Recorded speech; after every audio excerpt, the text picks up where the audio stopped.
Սկսենք հարցերից, որպեսզի ժամանակ շատ ունենանք։ Իրավունք։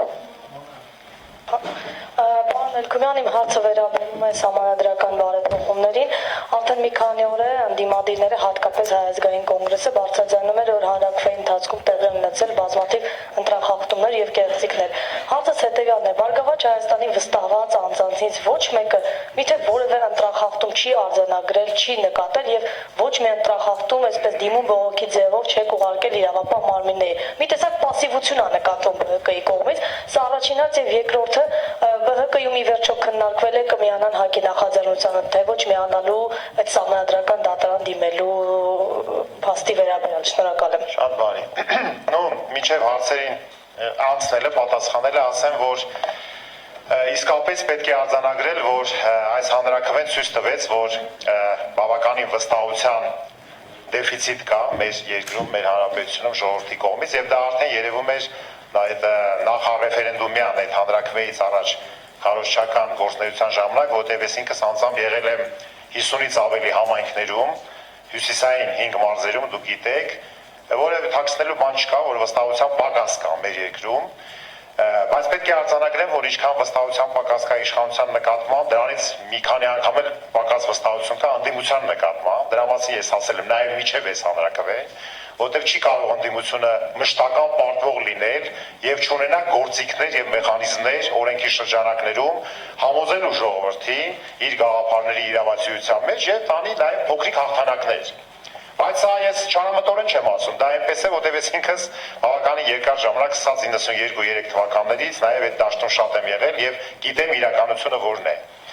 Հիմա ինչ վերաբերվում է ուրեմն ձեր ասած ընտրակեղծիքներին, իհարկե միանշանակ բոլոր տիպի ընտրակեղծիքները պետք է դիտարկվեն, քննարկվեն, հետաքննվեն եւ եթե կա քրեական հանցակաց, անպայման համապատասխան մարմինները պետք է համապատասխան միջոցներ ձեռնարկեն եւ պատժվեն։ Եթե մենք հասնենք նրան, որ գոնե 2-3 ընտրակեղծարարից մեկը իմանա, որ ինքը անպայման պատժվելու է, չեմ ասում, կատարյալ բան աշխարհում չկա ընդհանրապես, եւ որևէ մեկը չի պնդում, որ իդեալական հանրաքվե է անցկացվել։ Բայց եթե իմանանք, որ 2-ից 3-ից մեկը անպայման շատ խիստ պատիժ է կրելու, միանշանակ դրա ռիսկայնությունը շատ քիչնի եւ այդ վտանգից ելնելով ես մի օրինակ եմ համեմատում, այսպեսի բան կար 90-ական թվականներին հիշում եք, որ ամսական 30%-ով գումար էին վերցնում տարբեր բանկեր, ուրեմն ֆինանսական կազմակերպություններ, հետո այդ փողերը վերցնում գնում էին եւ սեփական ազատազրկման հաշվին, կրկնում եմ, սեփական ազատազրկման հաշվին իրենք հարստանում էին։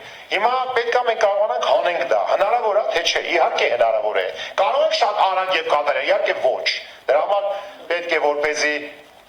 այդ վստահությունը, որպեսզի մասամբ կարողանանք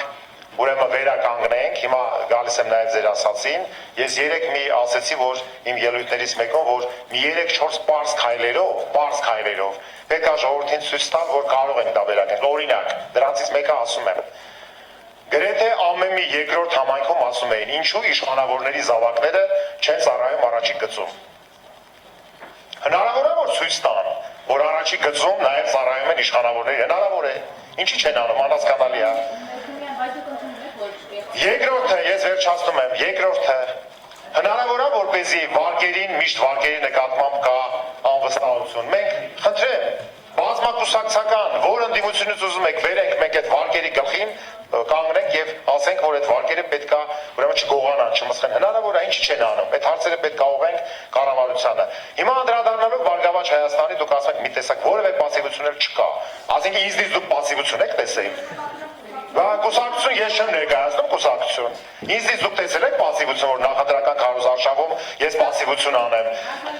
Հանձնաժողովականների մասով պետք է ասեմ, որ Բարգավաճ Հայաստանը իսկապես ունի եւ հանձնաժողովների նախագահներ, եւ տեղակալներ, եւ քարտուղարներ, եւ անդամներ։ Իսկ ով ասում, որ որևէ բան չի դիտարկվել, չի կանխվել շատ դեպքերում, որևէ մեկը տես բան չէ։ Դուք ամեն ինչից տեղյակ եք, թե որտեղ ինչ ա եղել։ Պարտադիր է կամ այդ բոլոր բողոքները դարձել են պաշտոնական հաղորդում, չգիտեմ, հանցագործության մասին, տեղյակ եք դուք։ Այսինքն, երբ որ մենք դժգոհությունների մասին, ընտրակեղծիքների մասին խոսում ենք, մեկ բանա խոսելը, միայն բանա կոնկրետ դեպքով ցույց տալը։ Մենք շատ կոնկրետ պետք է ապրենք։ Ի գիտություն ձեզ, նաև ձեզ եմ ասում, եւ ձեր գործընկերներին, ԶԼՄ-ների բոլոր, պետք է շատ կոնկրետ ապրենք։ Օրինակ, եթե մենք ուզում ենք եւ ես շատ կողմնակից եմ, որ պատժվեն բոլոր ընտրակեղծարարները, իսկ մենք կարող ենք բոլոր ոլորտներում դեպքերում, ասենք թե եթե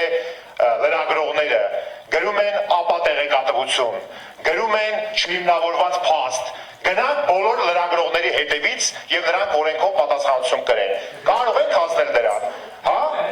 Բարդ է, չէ՞։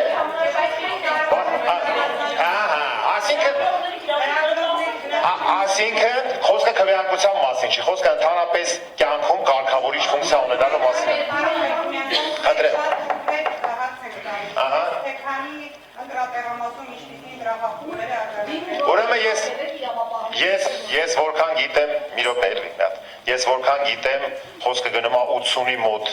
ուրեմն դեպքերի մասին, 80 ընտրատեղամասերում, ես նույնիսկ այսպիսի մի հաշվարկ եմ արել, որ 1997 տեղամասա չէ, եթե ամեն տեղամասում մենք հաշվարկենք, որ 20 հոգի հանձնաժողովի անդամ վստահված անց գործում է, բազմապատկենք այդ 1997-ը 20 հոգով ստանում ենք 40,000 եւ այդ 40,000-ից 40,000-ը կամ 50,000-ը հանենք այդ ձայների թվից, որևէ ազդեցություն հանրաքվեի այոյի արդյունքների վրա չի ունենում։ Այսքան բան։ Նենց որ շատ կոնկրետ պետք է խոսենք։ Խնդրում եմ երթո։ Մի րոպե, բայց ներողություն, շատ կոնկրետ, ով ինչ է նշանակում դու։ Իհարկե, եթե եղել է կեղծիքներ, դա պետք է արձանագրել, բայց ես բանավոր հաղորդման վրա չեմ կարող, փաստերի վրա պետք է ասենք։ Եթե իսկ ինչ է եղել, միջև հիմա կեղծիքներ չի եղել մեր երկրում։ Դուք կարծում եք մի րոպե, մի հատ եկեք խոսենք։ Պետության մեջ ամեն ինչ իդեալական, հա, որ ընտրություններ շատ իդեալական կազմակերպվի։ Մեր երկրում ամեն ինչ իդեալական է, որ դրա մաս կազմող հանրաքվեն էլ էս երկրի մաս է կազմում։ Զարմացած եք դուք, որ որոշակի տեղամասերում կեղծիքներ են, հա։ Շատ զարմացած եք, հա դուք։ Բայց ինչ է դատապարտում, պարոն Բերգոյան։ Ո՞վ ասում, մենք ասում ենք ամենախիստ պատիժները ընտրակեղծարանների։ Լրություն խնդրում եմ։ Ես ծանոթ չեմ Հակի պահանջին, հենց որ ծանոթանամ։ Հրապարակ։ Ահա։ Ոչ շատ հրաշալի հարց ունեմ ձեզ։ Ահա։ Խնդրեմ։ Իվարքյան, պարոն Մելքոմյան, այս հանրաքվեից հետո վստահության չափը բաժինն ավելացավ, թե նվազեց ԲՀԿ-ի։ Հասարակության մեջ տարածված կարծիքները հակառակն են փաստում, որ ԲՀԿ-ն հերթական գործարքի գնաց իշխանության հետ եւ ոչինչ չարեց։ Եվ երկրորդ հարցը, դուք ոնց ձևակերպեմ, պարգևատրում սպասում եք որևէ ձևով իշխանություններից կոալիցիայի տեսքով կամ չգիտեմ որևէ կերպ, որովհետև իսկապես ՀՅԴ-ն ու ԲՀԿ-ն շատ մեծ գործ արեցին այս հանրաքվեում այոյի անցկացման հարցում։ Շնորհակալություն։ Շատ բարի։ Ուրեմն նախ եւ առաջ կոալիցիայի մասին։ Մեկը միշտ ուզում եմ այս հարցը մենք դնենք եւ հասկանանք, ճիշտ։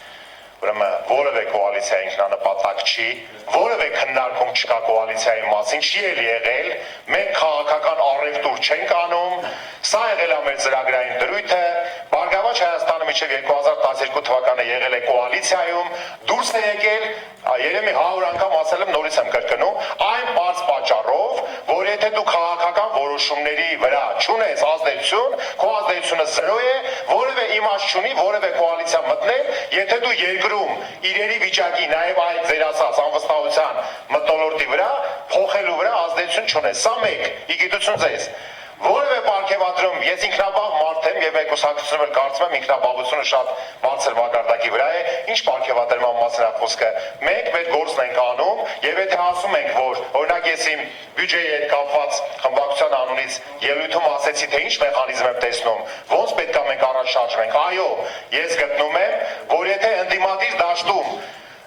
անընդհատ 25 տարի շարունակ որևէ կոնսոլիդացիա, հասարակական քաղաքական համախմբում չի տալիս իր արդյունքները, եւ մենք դա տեսնում ենք, եւ նույն սխալները չպետք է կրկնենք։ Այդ կոնսոլիդացիան պետք է տեղի ունենա մյուս բևեռում, այնքան լայն բացվի, սա կրկնում եմ, էլի սրա մասին ասել եմ։ Իշխանությունը այնքան լայն պետք է բացի այդ կոնսոլիդացիայի դուռը, որպեսզի բոլոր տիպի չարիքները, փոքր, միջին, մեծ, շատ կոնկրետ եմ ասել, պայմանական հեղինակությունները, տարբեր տիպի պարտավորությունները, տարբեր տիպի ավանդույթները եւ այլն, փորձենք այդ մեծացման հաշվին դուրս գա, բայց դա չի նշանակում, որ այդ խոշորացման ֆորմատը կոալիցիան է։ Բացարձակ դուք ամենևին սխալվում եք։ Որևէ կոալիցիայի մասին խոսք չկա եւ Բարգավաճը երբևիցե քաղաքական առևտուր չի անում։ Այդ դեպքում ինչ է ակնկալում Բարգավաճ Հայաստանը այս համագործակցության արդյունքում։ Ասեմ, ուրեմն ծառայության դիմաց։ Այո, ուրեմն այդ ծառայությունը կարող է դուք եք մատուցում որևէ մեկին, մենք որևէ մեկին ծառայություն չենք մատուցում, շատ հստակ, մենք մեր գործն ենք անում, եթե կուսակցությունը ունի գաղափարներ եւ ծրագրեր, իր ծրագրերն է իրականացնում։ Այնպես այնպես որ ես արդեն ասեցի, ինչ որ ասեցի, իսկ դուք պետք է ավելի լայն եւ խորությամբ ընկալեք այդ ասածները։ Ազատ Ամիսներ առաջ, երբ որ ԲՀԿ-ն դեռևս արմատական ընդդիմություն էր, հայտարարում էր, որ այս սահմանադրական փոփոխությունների միջոցով նաև դուք եք դա ասել, իշխանությունը ցանկանում է ևս 20 տարի վերարտադրվել։ Արդեն երբ որ հանրաքվեն ընդունված է եւ փաստ է, կարող եք խնդրել հակառակը, որ իշխանությունը այս փոփոխությունների միջոցով չի վերարտադրվել։ Ասեմ, լավ արծա, շնորհակալություն։ Ուրեմն տեսեք, երևի մենք անընդհատ պետք է նույն բաները կրկնենք, որ միգուցե եւ այդ փոքր վստահությունը, որ ժողովրդի մոտ կա, նաեւ պետք է կարողանանք շատ այնպիսի տերմիններով եւ համոզիչ բաներով ասենք, որպեսզի ավելի խորությամբ գնա, ուրեմն եւ իր նպատակին ծառայի ասածները։ Նախ եւ առաջ հստակ ասում եմ, մինչեւ փետրվար ամիսը ուրեմն այդ կոնսոլիդացիան հիմնական իր նպատակ ունեցել է, որպեսզի ոչ թե գնա ցնցումային իշխանափոխության, ցնցումներով։ Մենք ճիշտ եթե հիշում եք, դա չեք ասում այդ մասը, որ մենք ասել ենք, մենք չենք ուզում ցնցումներ լինի մեր երկրում, որովհետև եթե մեր երկրում լինի ցնցումներ, դրանից որևէ մեկը չի շահի։ Հիմա էլ հաշվի առնելով եւ աշխարհակաղակական, եւ արտաքին մարտահրավերները, եւ Ղարաբաղի սահմանում հիմա տեղի ունեցող այդ բոլոր բաները, մենք խնդիրներ տեսնում ենք, որ ցնցումների երկիրը չպետք է տանել։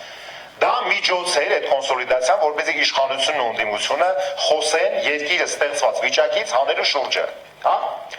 Հիմա ես մի հարց եմ ձեզ տալի ձեր հարցի պատասխանը։ Եթե օրինակ սոցիալական տնտեսական վիճակը բարվոք լիներ մեր երկրում, օրինակ նվազագույն աշխատավարձ լիներ ոչ թե 55,000, այլ 155,000 դրամ, կլներ անվստահություն, իհարկե կլներ, ճիշտ է, դա կազդեր, որպեսզի անվստահության մակարդակը այդքան չներ, բայց միևնույն է, այդ անվստահությունը կլներ, որովհետև արդարության դեֆիցիտ կա նաև։ Բայց հիմա չի ուզում այլևս իշխանությունը։ Հիմա իշխանությունը հասկացել է, որովհետև հիմնական քաղաքական ուժերը նաև խոսել են իշխանության հետ, նաև քննարկել են, որ երկիրը հայտնվել է այնպիսի մի եզրի վրա, որ եթե դրանից հետո շարունակվի կառավարման այն կարգը, այն բովանդակությունը, որ միջև հիմա կա, մենք լավ բանի չենք գնա։ Այնպես որ ուրեմն խոսելը, բանակցելը, քննարկելը դա նաև բոլոր քաղաքական ուժերի համար է։ Ես հավատացած եմ, ասեմ ձեզ անկեղծ, ես հավատացած եմ, որ այդ ընկալումը իշխանությունների կողմից հստակ կա, որ պետք է փոխվի կառավարման եւ հասարակական կարգին առնչվող բոլոր տիպի, ես արդեն ասեցի, մոտեցումները, սկզբունքները եւ մենք կոնսենսուսով շարժվենք առաջ։ Հիմա ձեր մոտ այդ համոզումը կա, որ իշխանությունը այս համանadrական փոփոխությունների միջոցով չի ցանկանում։ Իշխանության բովանդակությունը այն տեսքով որ կա, պրոստը արդեն ուղղակի անհնար է որ վերարտադրվի։ Եթե չկա նախագահի ինստիտուտը, եկեք մի հատ ուշադիր նայենք այս մասը։ Հիմա ինչն է վերարտադրվում անընդհատ։ Հիմնականում նախագահական լիազորություններն ու ինստիտուտը, չէ՞։ Նախագահական ինստիտուտը լիազորությունները հանվում է, արդեն կերպը, մոդելը կառավարման եւ բովանդակությունը փոխվում է եւ մոնոպոլ կառավարում չի լինելու։ Եղավ որ նույնն է, ինչպես։ Ոչ։ Այս սահմանադրության մոդելը գրեթե հնարավորություն չի տալիս, որ միայնակ նա վերարտադրվի։ Այսքան։ X News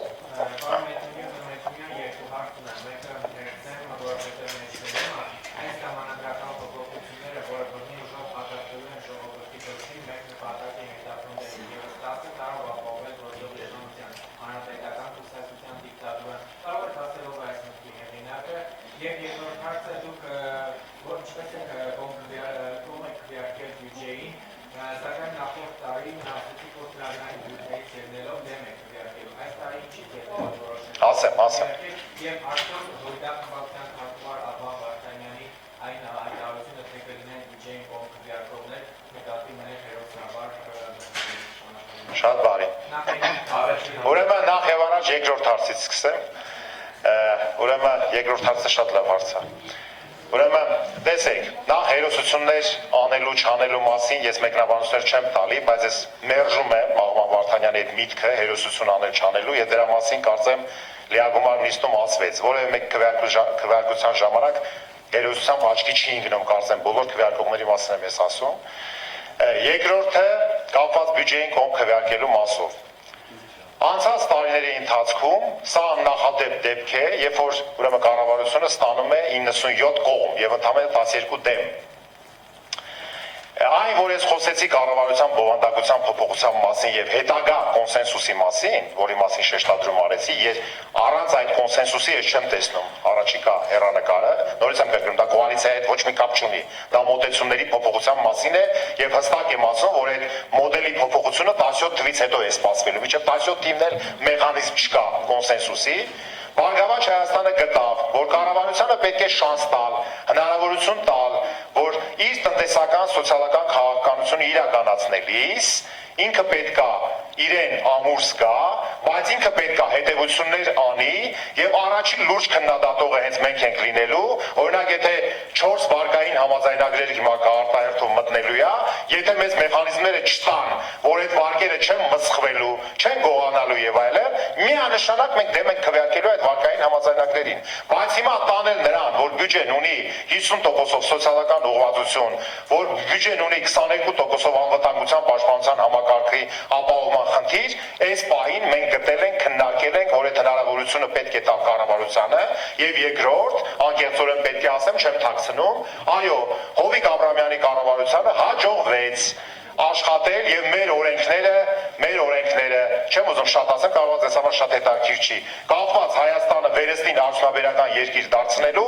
բոլոր մեր առաջարկները ընդունվել է եւ օրենքների տեսքով, եւ կառավարության ծրագրերի տեսքով, այսինքն ես որ ինչ որ կառավարությանը ասում եմ այդ մասով նա անում է, ասեմ լավ չես անում, որ անում ես, շատ հստակ է սա։ Ինչ վերաբերվում է ձեր առաջի հարցին, ես չգիտեմ, չեմ էլ հիշում դուք ինչ եք ասում, թե մի պետք չի կարդալ, ես տարբեր ինչ որ բաներ հիշողության հետ կապված տարբեր բաների ինչ որ չեմ ուզում արձագանքել, եթե դուք գիտեք, ասեք, ուրեմն ինչ որ ասվել է տվյալ փուլում, շատ ճիշտ է ասվել, տվյալ փուլում, որը հարիր է եղել, տվյալ փուլին համարժեք արձագանքելուն։ Անցնենք առաջ։ Արմենիա։ Ամեն ինչ ճիշտ է ասվել, Փալակ ջան։ Տվյալ պահին։ Այո, դու ապրում ես արագ փոփոխող աշխարհում, չես գոհ ես փոփոխությունները։ Խնդրեմ։ Պարոն Մեյուկոմյան, հարցս վերաբերում է սահմանային լարվածությանը, մինչ զբաղված ենք հանրակրվելու արդյունքներով, թշնամին օրեցօր ակտիվանում է, արդեն տանկերից են սկսել կրակել, ինչի կհանգեցնի այս ամենը։ Շատ բարի, շատ կարևոր հարց է։ Տեսեք, ուրեմն այն, որ կա, ես ասեցի, արտաքին լուրջ սպառնալիքներ եւ մարտահրավերներ եւ դա ցավոք սրտի չի իջնում մեր երկրի, ուրեմն այսպես ասենք, արտաքին մարտահրավերների դաշտից ցավով եմ ասում շարունակվում է եւ Ադրբեջանի կողմից սանձազերծված վերջի սադրանքները, ուրեմն վերջին այլանդակությունները, այդպես կարող եմ ասել, իսկապես համարժեք պատասխան ստանում են։ Հիմա ինչ նպատակա հետապնդվում այդ առումով։ Դուք գիտեք, որ նոյեմբերին տեղի ունեցավ Ադրբեջանում պարլամենտական ընտրություններ, որտեղ տարբեր միջազգային պատվիրակություններում ես շփվում եմ նրանց անդամների հետ, չեմ ուզում անուն ազգաններով ասեմ, միջև այդ թվում էր, թե իրան գնում են պարլամենտական ընտրության, դա պայմանավորված է այդ գործոնով։ Հիմա երբ որ դա շարունակվում է, դա նշանակում է, որ տարբեր, ես այսպես եմ հասկանում, տարբեր մարտահրավերներ կան կապված այդ թվում եւ Ռուսաստան-Թուրքիա, հա, Ռուսաստան-Ադրբեջան հարաբերությունների, հակակշիռների, զենքի մատակարարման եւ ինքը ցույց է տալիս, որ ինքը իր ժողովրդին ցույց է տալիս եւ արտաքին իր գործընկերներին ցույց է տալիս, որ ինքը այո, ունակ է ինչ որ բաներ անելու։ Բայց իհարկե մեր բանակը շատ մարդունակ է, ես գոհ եմ անձամբ որպես պատգամավոր եւ ուրեմն գլուխ եմ խոնարհում սահմանին կանգնած մեր զինվորների արչեւ եւ ամբողջ սպայական անձնակազմի արչեւ, մենք պետք է շատ հերոսացնենք, շատ գնահատենք մեր զինվորականությանը եւ մեր բանակին եւ ամեն ինչ պետք է պետությունում ուղղվի իսկապես այդ խաղաղությունը ապահովելու։ Հիմա ես մի դեպք եմ ուզում պատմեմ, կարծեմ ամիսուկես առաջ թե երբ Թուրքիայի կողմից սահմանային խախտում մենք ունեցանք, կարծեմ Արմավիրի մարզում, երկու ուղղաթիռներ անցան մեր սահմանը։ Դա տևել է ընդամենը եթե չեմ սխալվում 6-7 րոպե։ Ես գիտեմ, որ 7 րոպեի ուրեմն տևողություն է ունեցել, եւ քանի որ Հայաստանը ինքը ունի հակահրթիռային եւ հակաօդային անվտանգության լուրջ համակարգեր, բնականաբար հակահրթիռային այդ պահին չի գործում, որտեղ հակահրթիռայինը գործում է այն պահին, երբ որ ռեալ վտանգ կա ռմբակոծելու բնակավայր կամ որևէ ստրատեգիական օբյեկտ, գործել է մեր ուրեմն հակաօդային օթային համակարգը, երկու կորզանիչներ Երևանի օթանավակայանից թռիչք են ունեցել այդ վայրը, բայց արդեն նրանք անցած են եղել իրենց սահման անցել են։ Եվ իհարկե դուք գիտեք, որ դրան հետևեց նաև, ես չեմ ասում այդ կոնտեքստով է պայմանավորված, նաև ռուսական, ուրեմն կորզանիչի ռմբահարումը Թուրքիայի կողմից, որի հետևանքները դուք գիտեք։ Այնպես որ ես լարվածությունը գնահատում եմ